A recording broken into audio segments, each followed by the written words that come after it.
अस्सलाम वालेकुम। आप देख रहे हैं आईना और मैं हूं मोहम्मद ताहिर। 27 दिसंबर 2007 को मोहतरमा बेनज़ीर भुट्टो साहिबा रावलपिंडी के लियाकत बाग में कत्ल कर दी गई। ये मंसूबा क्या था, इसके पीछे कौन थे, पसे पर्दा अवामिल और मुहर्रिकात क्या थे, मोहतरमा किन का हदफ थी, इस हवाले से आजकल फिर मुख्तलिफ पहलुओं से गुफ्तगू हो रही है। गुफ्तगू और इस नाजुक बहस का दरवाज़ा इन साहब ने खोला है। ज़रा ये गुफ्तगू सुनिए। जब हम दुबई पहुंचे तो एक आदमी एक शादी होटल में बैठा था, तो मोहम्मद खान चाचड़ से सवाल किया तो एक बंदे के पास 40 गाड़ियां स्कॉट की चलती हैं और 100 गाड़ी पुलिस की चलती है, वो कैसे मर सकता है? तो उन्होंने ये कहा तो साईं 12 अरब खर्च आएंगे। बैठ बैठ के मैंने पूछा, साईं आप बताओ तो सही वो है कौन? उसने बोला फलाना। मैंने बोला इस पे हमारे हाथ नहीं बले, वो हमारी माँ भी है, बहन भी है, हमारे को कर दो, उस पे हमारे हाथ नहीं चलेंगे। ऐसी दुनिया को आग लगा बिलावल साहब, अभी तक तू अपने माँ के कातिल नहीं ढूंढ सका है। तेरे दादा के पास थी 40 एकड़ ज़मीन, जो आज तेरे पास है 1 लाख एकड़ ज़मीन। ये ज़ालिमा हिन 136 माण्हू माराया आहिनि, मूंखे जेरो न छॾींदो ही, छो जे जेरे छॾण जा फालन। इन साहब का नाम इस्माइल दाहिरी है। दौलतपुर नवाबशाह से इनका ताल्लुक़ है। पीपल्स पार्टी के ये इंतहाई अहम तरीन आदमी रहे हैं। पीपल्स पार्टी में 2 तरह के ग्रुप्स हमेशा मौजूद रहे हैं। एक वो जो जियाले समझे जाते हैं या समझे जाते रहे हैं। मोहतरमा बेनज़ीर भुट्टो और पीपल्स पार्टी से उनका ताल्लुक़ था।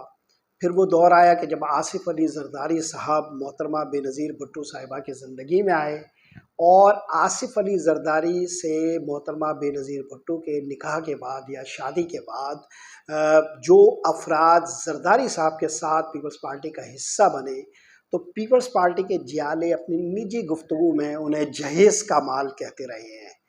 इस्माइल दाहिरी साहब भी जहेज़ का माल हैं, यानी ये जनाब आसिफ अली ज़रदारी की साहब के साथ पीपल्स पार्टी का हिस्सा बने। इस्माइल दाहिरी के बारे में ये मशहूर है कि ये पीपल्स पार्टी में जब ज़रदारी साहब के साथ आए तो हमेशा ज़रदारी साहब के मुक़र्रबीन के तौर पर देखे गए, और वो चंद एक लोग जो ज़रदारी साहब के निजी ज़िंदगी से आगाह थे, उनमें ये सबसे अहम तरीन आदमी थे। इस्माइल दाहिरी साहब के हवाले से कहा जाता है कि ये आसिफ अली ज़रदारी साहब के घर के आदमी हैं। आसिफ अली ज़रदारी साहब के घर के जिन आदमियों को ख़ास शोहरत हासिल हुई, उनमें एक वेस टप्पी भी हैं। इस्माइल दाहिरी साहब का इन सब में एक अलग मकाम था, और ये आसिफ अली ज़रदारी साहब के वो काम करते थे जिन्हें आजकल इंतहाई पुरअसरार समझा जाता है। इस्माइल दाहिरी साहब की यही वो अहमियत थी कि जिसकी वजह से जब डॉक्टर जुल्फ़िकार मिर्ज़ा ने आसिफ अली ज़रदारी साहब से बगावत की या आसिफ अली ज़रदारी साहब से उनके इख्तिलाफ़ात हुए, तो उन्होंने वो जो मशहूर ज़माना प्रेस कॉन्फ्रेंस की थी, उसमें जिन 2 असहाब के उन्होंने ख़ास तौर पर नाम लिए कि ये वो लोग हैं जो आसिफ अली ज़रदारी की ईमा पर मुख्तलिफ़ किस्म की मुजरिमाना सरगर्मियों में हिस्सा लेते थे, उनमें से एक ये साहब इस्माइल दाहिरी है। अगर आप जुल्फ़िकार मिर्ज़ा साहब की पुरानी प्रेस कॉन्फ्रेंस है और उनके टीवी इंटरव्यूज़ को देखेंगे तो उसमें इन साहब का नाम बार बार मिलेगा। इस्माइल दाहिरी साहब के बारे में ये भी कहा जाता है कि आसिफ ज़रदारी साहब के मुख्तलिफ़ ग्रुपों से रवाबित थे। एक ग्रुप दूसरे ग्रुप के बारे में और दूसरा ग्रुप तीसरे ग्रुप के बारे में कोई मालूमात नहीं रखता था, मगर इन तमाम ग्रुपों की मालूमात अगर किसी एक आदमी को थी तो वो यही साहब इस्माइल दाहिरी थे। मोहतरमा बेनज़ीर भुट्टो साहिबा के कत्ल के बाद जब ज़रदारी साहब ने पीपल्स पार्टी की बागडोर पूरी तरह संभाल ली और पीपल्स पार्टी एक मुकम्मल माल बनाओ जमात बन गई, और पीपल्स पार्टी के अंदर वो रहनुमा अचानक ऊपर आ गए जिनके पास बेपनाह दौलत थी या जो बेपनाह दौलत हासिल कर रहे थे या जमा कर सकते थे। उन दिनों में इस्टेब्लिशमेंट और पीपल्स पार्टी के दरमियान एक रस्सा कशी रहती थी, चुनांचा कुछ किरदार जो मंजर आम से हटाए गए उन में एक तो ओवैस टप्पी साहब थे। ओवैस टप्पी साहब के हवाले से इस्टेब्लिशमेंट के साथ एक बड़ा इख्तिलाफ जरदारी साहब से हुआ था, जिसके बाद ये फैसला किया गया कि उन्हें दुबई भेज दिया जाए।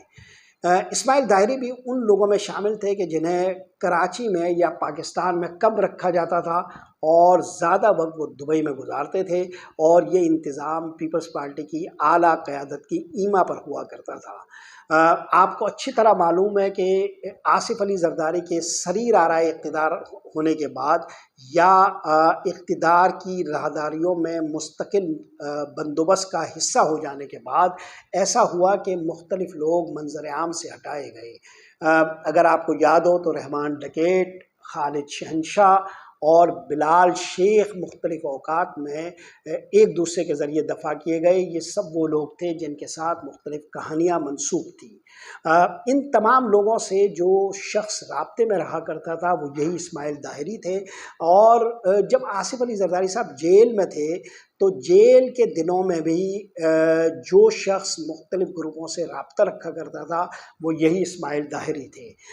जुल्फ़िकार मिर्ज़ा ने ये बात बहुत तफसील से अपनी मुख्तलिफ़ गुफ्तगुओं में वाज़ेह की है और ये कोई सरबस्ता राज नहीं है। इस्माइल दाहरी को गुज़िश्ता माह 21 सितंबर को गिरफ़्तार किया गया और उनकी गाड़ी से 5 किलो चर्स बरामद की गई।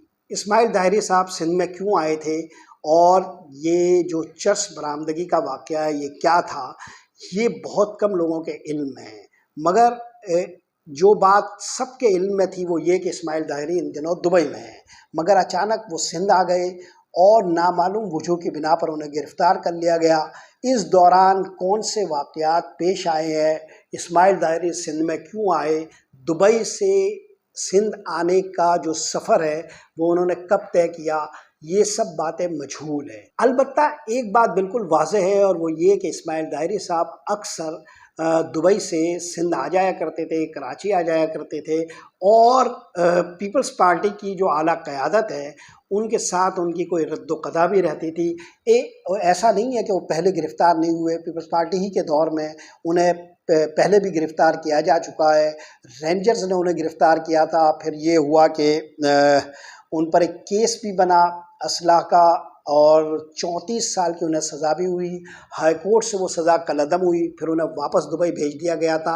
यूँ ये मसला रहता था इस्माइल दाहरी और पीपल्स पार्टी की आला क़यादत के दरमियान कि ये अक्सर यहाँ आ जाते थे, इन्हें वापस जो है वो दुबई भेज दिया जाता था। ऐसा क्या था कि इस्माइल दाहरी को सिंध में नहीं रखा जाता था, या अगर वो सिंध आ जाते थे तो उन्हें गिरफ़्तार कर लिया जाता था। हालिया दिनों में जो 21 सितंबर को वाक़या पेश आया है ये भी इसी सिलसिले की कड़ी है कि कुछ लोगों को ये मतलूब नहीं था कि वो सिंध में रहें, उन्हें वापस दुबई ही भेजा जाना था। अब जो बात ज़ेर गर्दिश है वो ये कि मोहतरमा फरियाल तालपुर साहिबा के साथ इनकी एक बहस हुई है। इत्तला ये हुई कि ये सिंध में हैं, उनसे पूछा गया कि आप यहाँ क्या करने आए हैं, इन्होंने कोई बदतमीज़ी की है, जो बात ज़ेर गर्दिश है।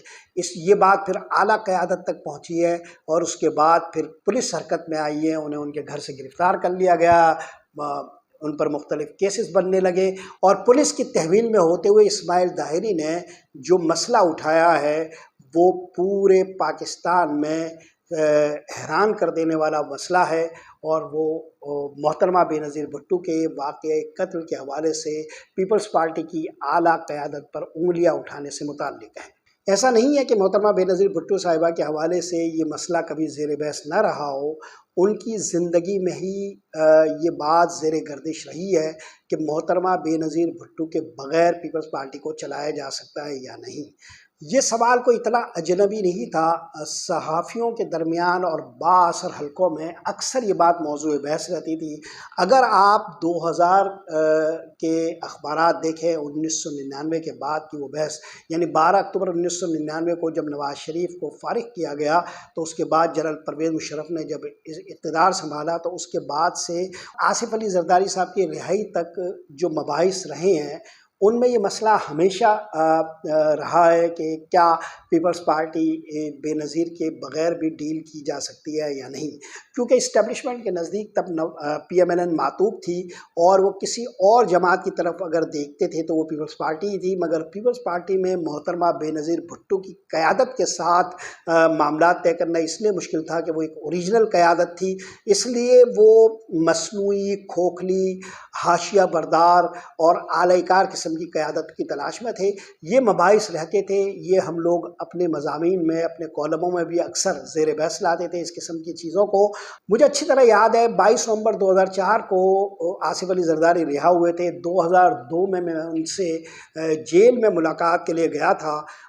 اس وقت بھی میرے ذہن میں یہی سوال تھا، اور ان دنوں ان کے جو وکلا ٹیم تھی، ان کے ایک جونیئر وکیل ایس ایم اقبال صاحب میرے پاس اکثر آیا کرتے تھے، تو میں ان کے ساتھ ہی جیل چلا گیا تھا۔ یاسمین عباسی کی عدالت جیل میں لگی ہوئی تھی۔ اس کے بعد میری جب آصف علی زرداری صاحب سے گفتگو ہوئی تو اس میں ایک موضوع یہ بھی تھا کہ کیا مائنس بے نظیر پیپلز پارٹی سروائیو کر سکتی ہے یا نہیں۔ تو یہ کوئی ایسی چونکا دینے والی بات ان کے لیے بھی نہیں تھی، وہ کوئی ایسے اس پر حیرت کا اظہار بھی انہوں نے نہیں کیا، بلکہ اس پر انہوں نے کھلی گفتگو کی۔ تو یہ ایسی کوئی اجنبی بات نہیں ہے، یہ کوئی ایسا غیر متعلق سوال نہیں تھا، یہ سوال ہمیشہ زیر بحث سندھ کی سیاست میں رہا ہے، اور اس سوال پر کھلی گفتگو ہوتی رہی ہے۔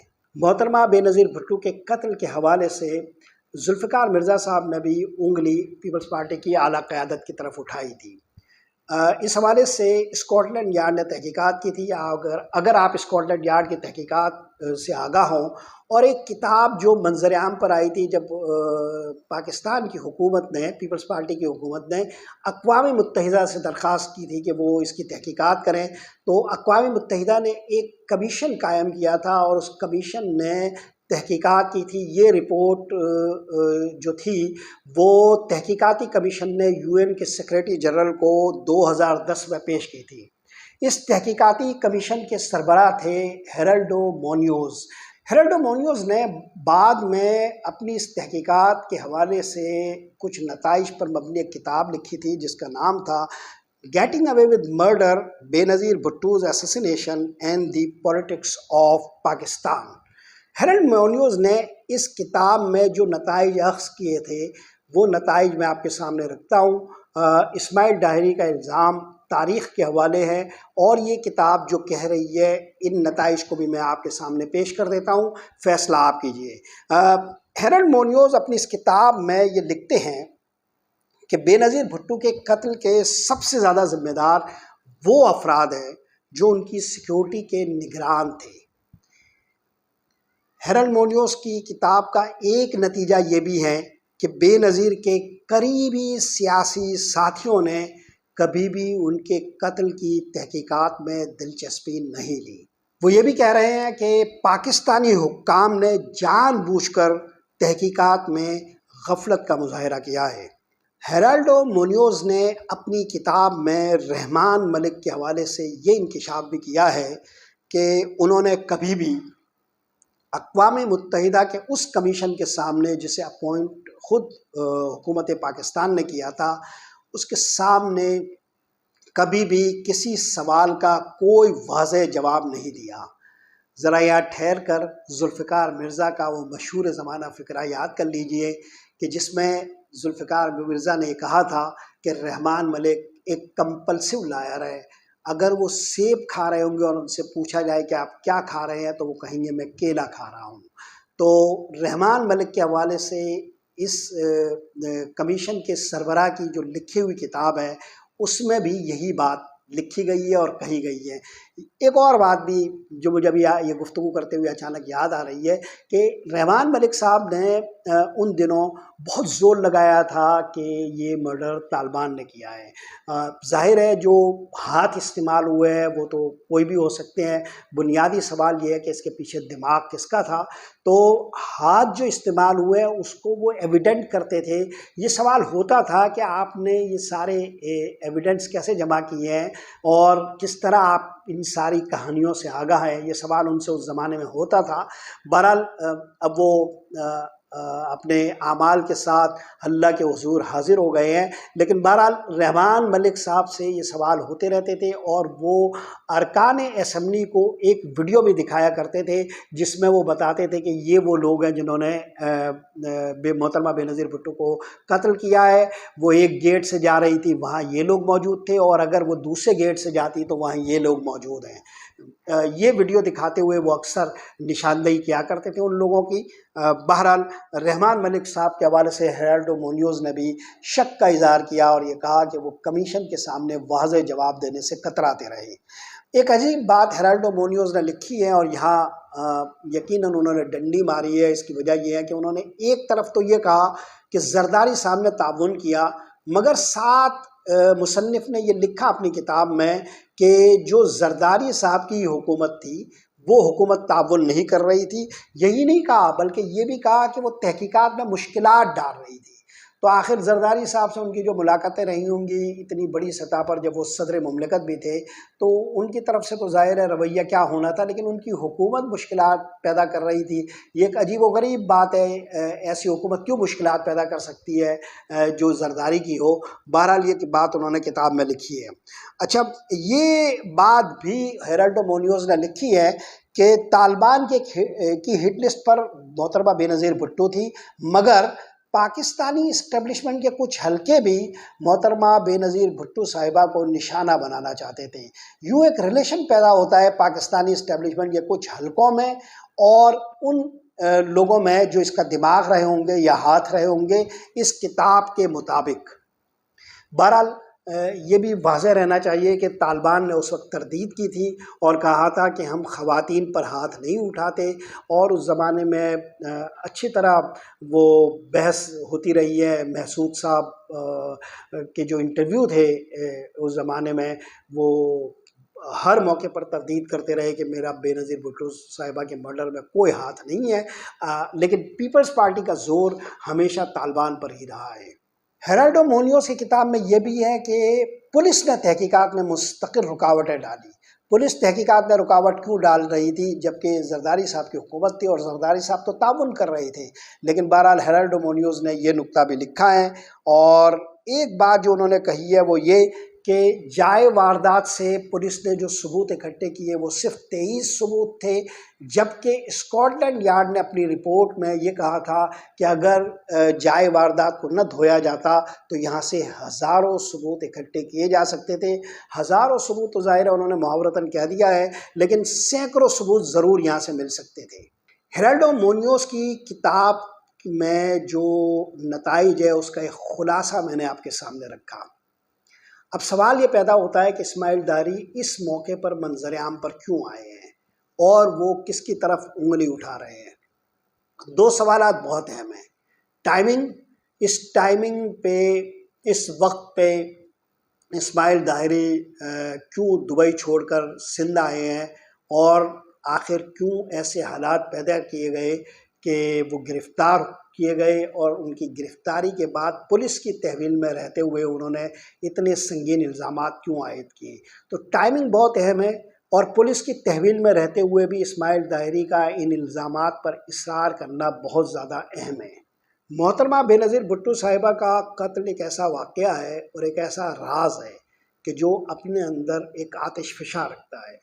اسماعیل داہری ان لوگوں میں شامل ہے جن کے بارے میں مشہور تھا کہ یہ انتہائی وفادار قسم کا آدمی ہے، اور یہ بھی ان کے بارے میں مشہور تھا کہ راز ان کے سینے میں دفن ہو جاتے ہیں. ایسا شخص جو انتہائی وفادار ہے وہ آصف علی زرداری کے خلاف اور پیپلز پارٹی کی اعلیٰ قیادت کے خلاف گفتگو کر رہا ہے، اور وہ شخص جو رازوں کو سینے میں رکھ سکتا ہے اور جس نے کبھی کوئی راز افشا نہیں کیا، وہ اچانک سب کے سامنے اپنے راز افشا کر رہا ہے. آخر اس کے اسباب اور محرکات کیا ہیں؟ یہ سوالات میں آپ پر چھوڑتا ہوں. آج کے لیے یہی کچھ. محمد طاہر کو اجازت دیجیے. اللہ نگہبان.